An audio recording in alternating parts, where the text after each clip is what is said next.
Ecclesiasticus chapter 3.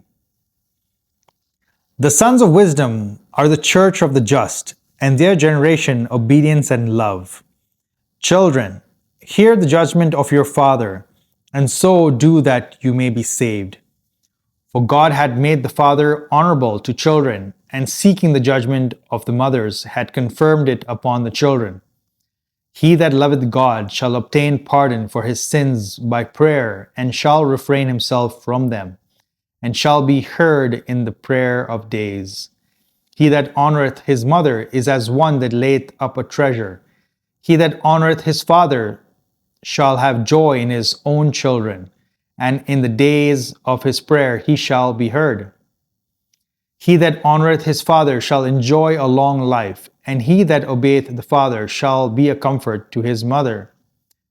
He that feareth the Lord honoureth his parents, and will serve them as his masters that brought him into the world. Honour thy father in work and word, and all patience, that a blessing may come upon thee from him, and his blessings may remain in the latter end. The father's blessings established the houses of children, but the mother's curse rooted up the foundation.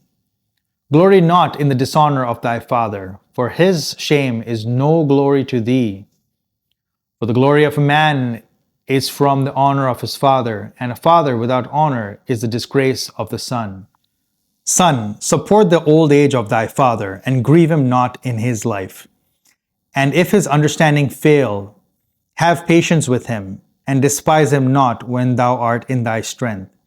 For the relieving of the father shall not be forgotten. For good shall be repaid to thee for the sin of thy mother, and in justice thou shalt be built up, and the day of affliction thou shalt be remembered, and thy sins melt away as ice in the fair warm weather.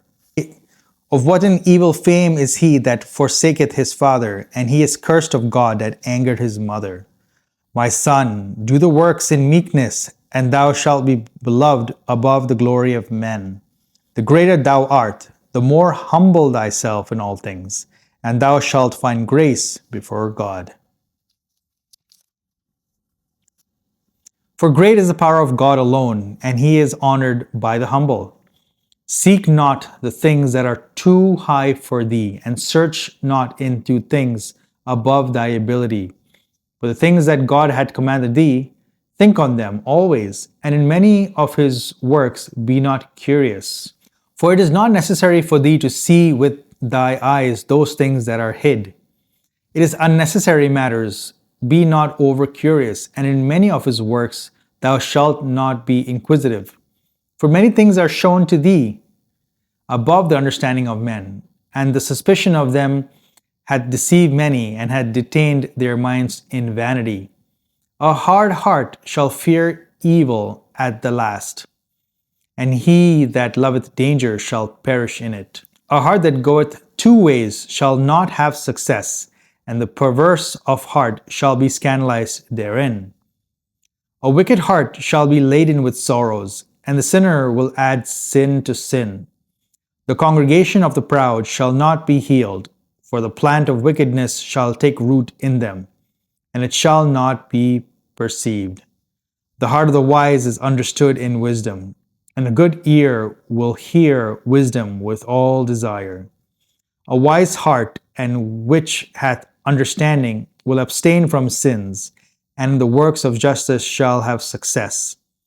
Water quencheth a flaming fire, and alms resisteth sins, and God provideth for him that showeth favour. He remembered him afterwards, and in the time of his fall he shall find a sure stay.